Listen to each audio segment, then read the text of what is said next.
To assalamu alaikum masoya, yau na zo muku da labarin soyayya mai ban tausayi. Wata yarinya ce tana yawan zuwa wani studio don sayan CD cassette wajen wani saurayi. Ashe son shi take yi. Duk lokacin da ta je sayan cassette sai ta tsaya su yi shira har ta faɗa masa gidansu. Ta ba shi labarin iyayenta. Wata rana sai kwana 7 bata zo ba.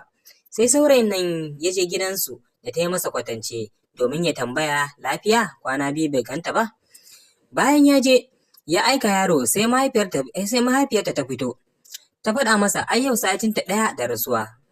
Nan take ya faɗi ya suma. Bayan an watsa masa ruwa sai ya farfaɗo.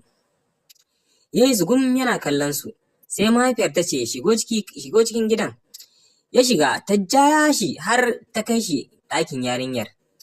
Suna shiga ya ga hotonsa manne a bango. Mahaifiyar ta ba shi labarin irin yadda yarinyar ke son shi. Ta ɗauko tulin kasusuwan da take siya a wurin wannan bawan Allah. Ta nuna mishi. Ta ce ka gansu? Ba ta taɓa buɗe ko ɗaya daga ciki ba.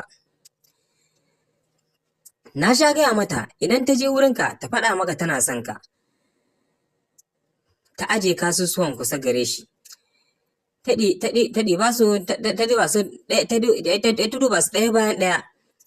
Ba wanda aka taɓa buɗewa. Ashe tana zuwa ne ta sayi kaset don kawai ta ganshi su yi shira. Sai kuwa ya fashe da kuka. Mahaifiyar ta ce lafiya? Sai ya buɗe mata kaset guda ta ga wasiƙa a ciki. Ashe shi ma duk lokacin da ta zo siyan kaset ɗin nan yakan rubuta wasiƙar soyayya ya saka a cikin kaset ɗin nan sannan ya bata. Kai, ƴan uwa kun ga irin wannan labari? Abin da za ku fahimta a wannan labari shine a gaskiya in dai ki yarinya ce kika kina son saurayi to ya kamata ki fito fili ki gaya masa kina son shi. Kai kuma in kaga kana son yarinya ya kamata kai hanzari ka fito fili ka gaya mata kana son ta. To Allah ya sa mu dace.